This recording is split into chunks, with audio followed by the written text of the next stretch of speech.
Hi guys, Aceface back with another video for you. I'm coming at you with another battle report from the Northwest Open. The event's just finished, cracking event, and loads more information on that coming up in future videos.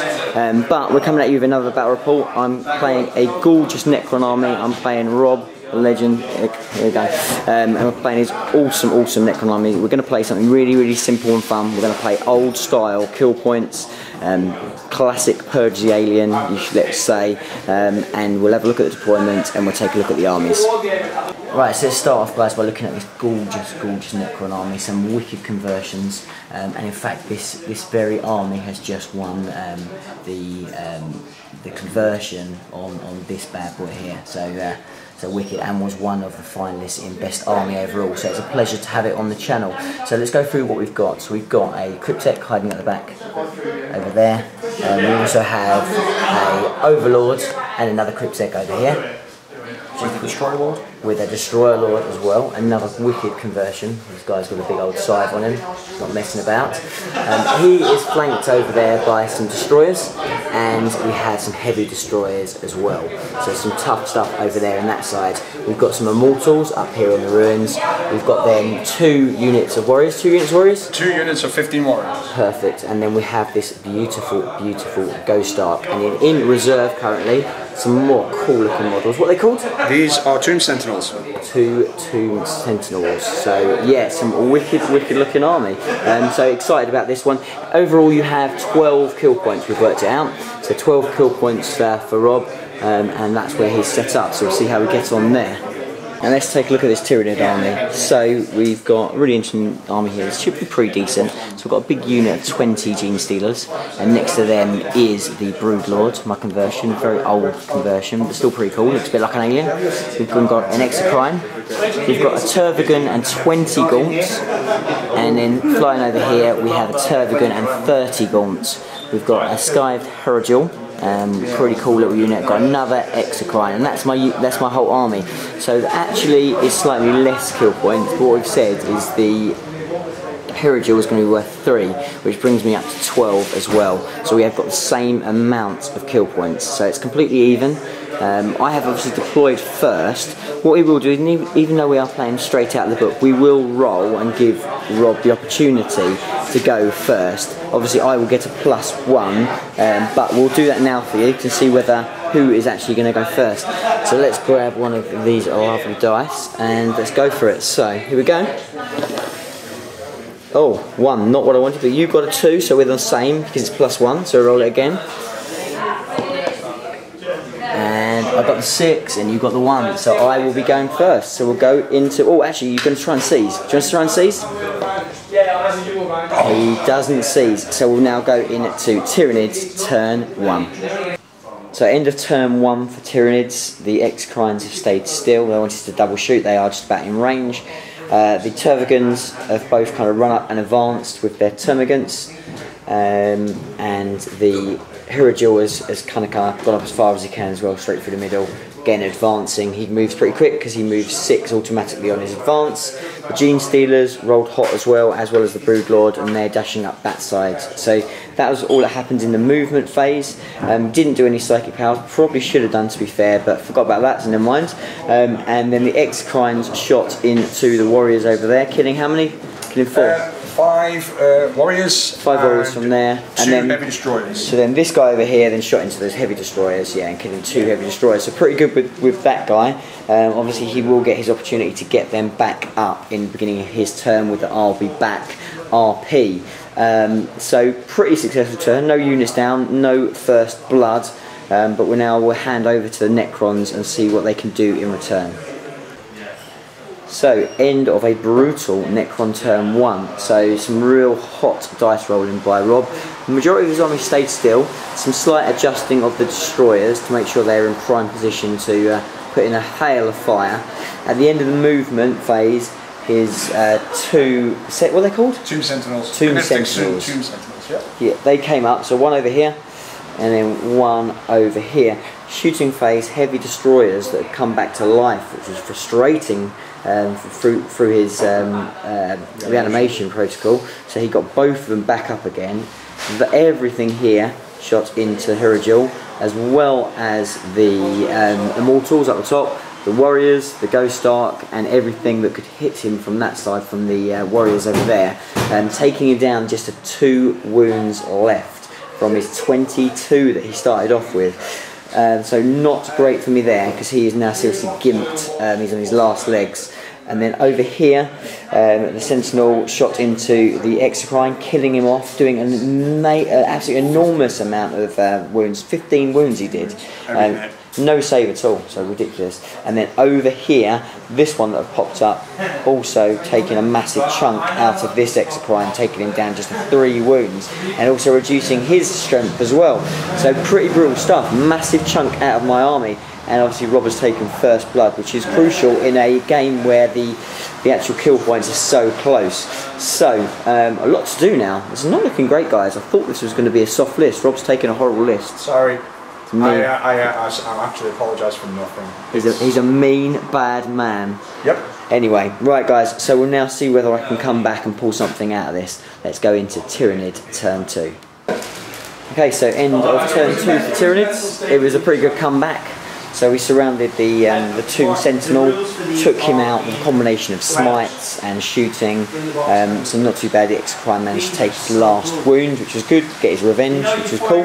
Steelers came up here, put Catalyst on themselves, charged into these Necrons along with the Broodlords, and wiped out a big chunk of that unit, but he used his command points to auto pass his morale, and so no issues there. And that was pretty much it. Obviously the Turvigans both turned around this way and moved himself out of range of some of the small armor shooting, but also generally to make sure that we definitely killed off this. So yeah, Gene Stealers are in the face, so he's going to have to deal with them, otherwise they're just going to carry on just smashing through. But they have got Catalyst, which is quite tasty, and obviously the Broodlord is in combat. So all to play for. We've brought it back a little bit. It's going to be an interesting next turn. We've got obviously this guy still rocking around who is trouble, and these 2 units are viciously nasty. I expect them to take out the Hirajil this turn. So we'll see what happens as we go into turn 2 for Necrons. So end of turn 2 for Necrons, another solid turn. Of course, everything kind of moved up a little bit to make sure that it was in range of my stuff down here, and the heavy destroyers as well as the other destroyers completely saw off the Hirajil pretty easily, no issues there. This dude over here, who's now going through these this wreckage of a Reaver Titan, shot into the Termagants and took off. They took off 7 or 8 of them altogether, but that's not an issue particularly. And the other destroyers obviously shot into them as well. Everything else shot into the Gene Stealers that were over here, taking them down by almost 10, not quite, by the looks of things. Have a quick guess. Yeah. The animation protocols. So yeah, so again, loads and loads of Necrons came back. Reanimation protocols causing a nuisance. In the end, even after it caused loads and loads of damage, only one actually died, because he gets like double lots because he gets it from the Ghost Ark as well. So brutal stuff. In combat, he didn't do any damage at all to the Broodlord. The Broodlord hit back, killing 1. Didn't do very well there. And that's pretty much it, to be honest. So we'll go into Tyranid turn 2, see what we can do, see if we can cause some more grief, and let's go into the next turn. So end of turn 3 for Tyranids. So we did a little bit of shooting, some smite into the Sentinel, knocking him down a couple of wounds. We're not doing that greatly. I rolled a d6. I rolled to get a d6 smites, but then fluffed with the amount of them, and even with the re-roll on the command point, still not doing enough damage. Over here, the Gene Stealers that were already around into this combat, that had broken out of combat, then charged again, wrapped all the way around to try and engage all 3 units. Lost a few, but not too bad, and Broodlord's obviously still in combat with that first unit. Turvigan doing some smiting into this unit here, and the Exocrine as well, trying to lend some support and trying to kill some of those warriors. And that's pretty much it. It's actually really not looking too great. So the Broodlord is obviously in combat, and so is the Gene Stealers. We knocked all of the first unit down to just 4 guys, and unfortunately with this 4+ to get back up again, potentially they could all come back again, or a lot of them, because he gets 2 rolls because of the Ghost Ark. So brutal stuff. but we have stopped all this stuff from shooting this turn, which is good. But these guys are absolutely going to be starting to lay waste to Tervagants and to Termagants, and that thing there is also going to be a problem. So we'll see what happens. We're going to go into turn 3 for Necrons. So end of turn 3 for Necrons, actually probably a better turn for Tyranids, even though I still took some serious casualties. So all the shooting as expected went into Tervagant, popping her and taking out some of the Termagants with it as well. A bit of a nuisance. And then the big bug Sentinel then just charged in and obviously then minced quite a few more of the Termagants there, but just within Synapse range, so they're not going to go anywhere. No damage done to the little ones, but again, it's more damage done to Big Bertha. She's down to 11. But definitely success for me came over here, where the Gene Stealers eventually took out the unit and took out the Cryptek as well with the help. So after that, and no real damage done to the other unit, but her first couple of kill points down, which is handy, and obviously they've consolidated in, so a much more positive turn for me, especially seeing that actually it was the Necron turn. So now we'll go into Tyranid turn 4. So, starting to build a bit of momentum. We almost took out another 2 units, but we'll go through what happened. So basically, the Tervagant came down here, making sure that we were spawning some gaunts into there. We smited into this thing, took another wound off it, and then some shooting, took another wound off it again. So he's down to just 1 wound now. Didn't do very well with shooting from the Exocrine into it, but enough to cause some damage. Just 1 wound left. But the big action came over here, when the Gene Stealers saw off another unit with a combination of attacks and from the morale checks. So pretty good there, still a decent unit there. They've got Catalyst on them and the Broodlords at full strength. As we go into turn 4 for the Necrons. So end of turn 4 for the Necrons. Did take out the other Tervagant. He is dead, which means all my Synapse down here is gone. She is not so good. And he took more damage to me on my Gene Stealers. That's quite a reduced unit now. Basically the Immortals and the Ghost Arcs all decided to hit onto these. These guys pretty much concentrated on making sure that Tervagant went down. The only thing that did go for my favour was the Sentinel on 1 wound, after also lending his support in and really putting a lot of damage into that Tervagant. Did then try and charge into the Termagants and die to Overwatch, which was predictable, on just 1 wound left, but likely that was going to happen anyway. So that's the end of that turn. So it's looking very, very good for the Necrons, but that Gene Stealer unit is going to keep doing work, so we'll see what happens as we go into the next turn for Tyranids. Okay guys, so end of turn 5 for the Tyranids, and I have decided to call it.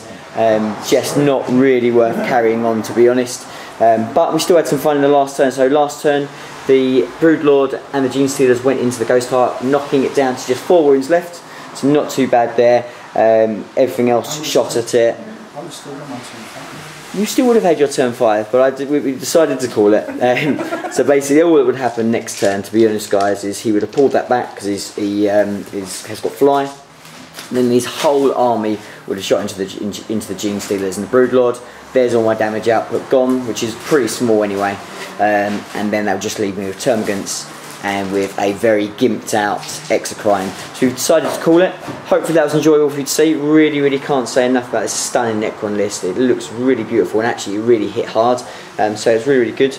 And hopefully something a little bit different for you to see on the channel. But thank you very much for watching guys. Please do like, comment and subscribe, and I'll see you in the next video. Bye for now.